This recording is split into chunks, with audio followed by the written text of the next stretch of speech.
بسم اللہ الرحمن الرحیم۔ السلام علیکم۔ ہماری آج کی ویڈیو زکوٰۃ کی فرضیت پر ہے۔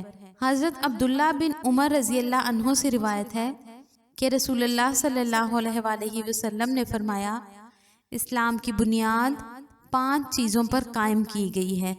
اول، گواہی دینا کہ اللہ کے سوا کوئی معبود نہیں اور بے شک محمد صلی اللہ علیہ وآلہ وسلم اللہ کے سچے رسول ہیں، اور نماز قائم کرنا اور زکوٰۃ ادا کرنا اور حج کرنا اور رمضان کے روزے رکھنا۔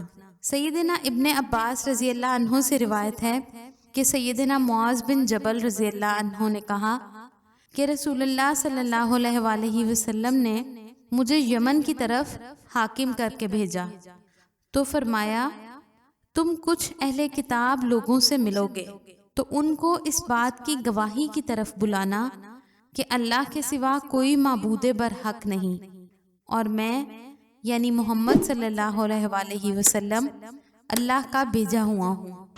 اگر وہ اس بات کو مان لیں تو ان کو یہ بات بتلانا کہ اللہ نے ہر دن رات میں 5 نمازیں فرض کی ہیں۔ اگر وہ اس بات کو مان لیں تو ان کو یہ بات بتلانا کہ اللہ تعالیٰ نے ان پر زکوٰۃ فرض کی ہے، جو ان کے مالداروں سے لے کر پھر انہی کے فقیروں اور محتاجوں کو دی جائے گی۔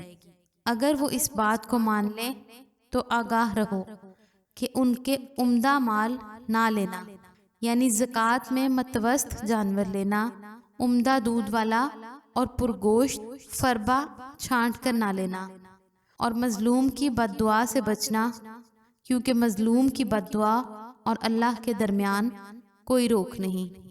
ویڈیو پسند آئے تو اس کو لائک اور شیئر ضرور کریں، اور ہمارے چینل اسلامک پورٹل کو ضرور سبسکرائب کریں۔